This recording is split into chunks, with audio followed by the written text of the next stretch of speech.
America Venezuela మధ్య పతాక స్థాయికి చేరిన ఉద్రిక్తతలు.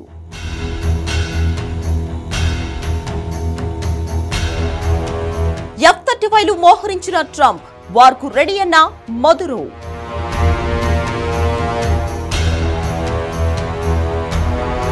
మదురో ఏ ధైర్యంతో అమెరికాతో యుద్ధానికి సై అంటున్నారు?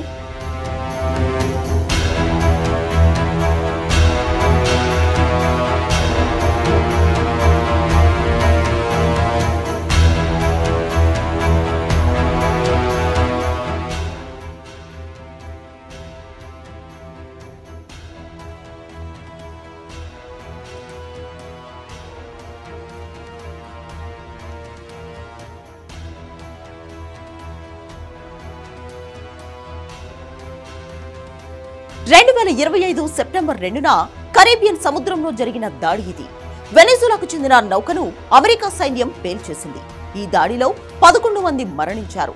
ట్రంప్ ఈ దాడిని ట్రెండీ అరుగువా కార్టెల్పై నిర్వహించిన ఆపరేషన్ గా పేర్కొన్నారు.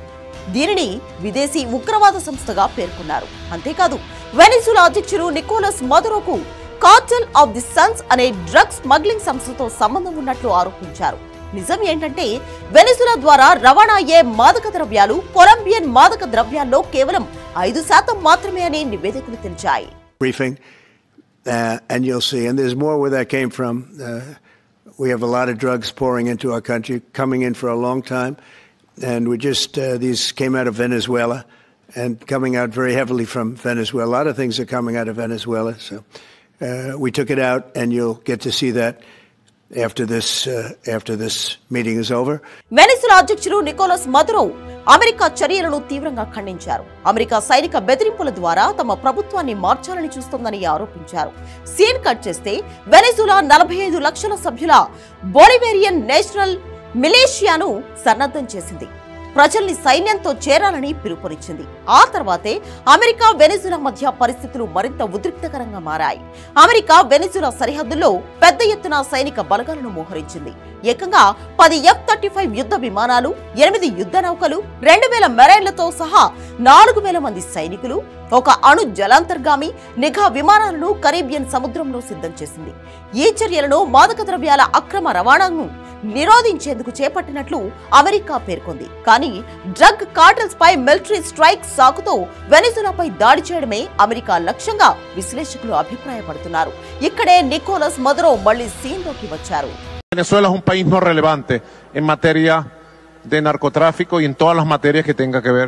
Así que esta mentira es tan burda y tan falaz como que Irak tenía armas de destrucción masiva.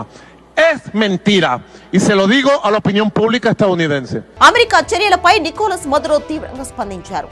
తమ చమురు సంపదను దోచుకునేందుకే ట్రంప్ కుట్రలకు పాల్పడుతున్నాడని ఆరోపించారు. వెనిజులాను లక్ష్యంగా చేసుకుని 1200 క్షిపణులతో కూడిన 8 యుద్ధ నౌకలు, ఒక అణు జలాంతర్గామిని మోహరించారు. ఇది చాలా ప్రమాదకరమైన అనైతికమైన ముప్పు అని అన్నారు. అమెరికా సైనిక ఒత్తిడితో ముందుకు వెళ్లడానికి ప్రయత్నిస్తోంది. అందుకే మేం వెనిజులాలో పూర్తి సన్నద్ధత ప్రకటించామని మదురో వివరించారు. నికోలస్ ప్రభుత్వంపై కార్టెల్ ఆఫ్ ది సన్స్ అనే డ్రగ్ స్మగ్లింగ్ ముఠాను నడుపుతోందని ట్రంప్ ఆరోపించడం పైన స్పందించిన మదురో, మీరు ఏదైనా మాఫియా డాన్ కోసం చూస్తున్నట్లయితే వేరే చోటికి వెళ్ళండి. ఇక్కడ మీకు ఒక యోధుడు, అతని వెనక నిలబడిన ప్రజలు, సాయుధ బలగాలు కనిపిస్తాయని కౌంటర్ ఇచ్చారు.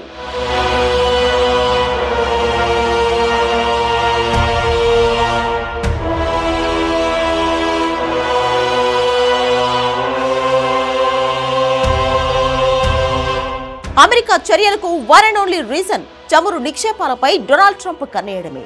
వెనిజులా ప్రపంచంలో అత్యధిక చమురు నిల్వలు కలిగిన దేశాల్లో ఒకటి.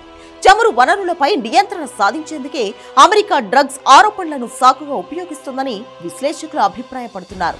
అంతేకాదు అమెరికా వెనిజులా నుంచి చమురు దిగుమతి చేసుకునే దేశాలపై 25% సుంకాలను విధించాలని నిర్ణయించింది. ఇది ముఖ్యంగా చైనా, ఇండియాను లక్ష్యంగా చేసుకున్న చర్యగా భావిస్తున్నారు. ఎందుకంటే ఈ 2 దేశాలు వెనిజులా నుంచి చమురు దిగుమతి చేసుకుంటున్నాయి. పైగా వెనిజులాలో ఇండియా భారీగా పెట్టుబడులు కూడా పెట్టింది. ఈ మొత్తం ఎపిసోడ్లో పుతిన్ ఎలా స్పందిస్తారో అన్న ఉత్కంఠ నెలకొంది. ఎందుకంటే నికోలస్ మదురోకు పుతిన్ బెస్ట్ ఫ్రెండ్. ఒక్కసారి పుతిన్ రంగంలోకి దిగారంటే పరిస్థితులు ఎలా అయినా మారిపోవచ్చు.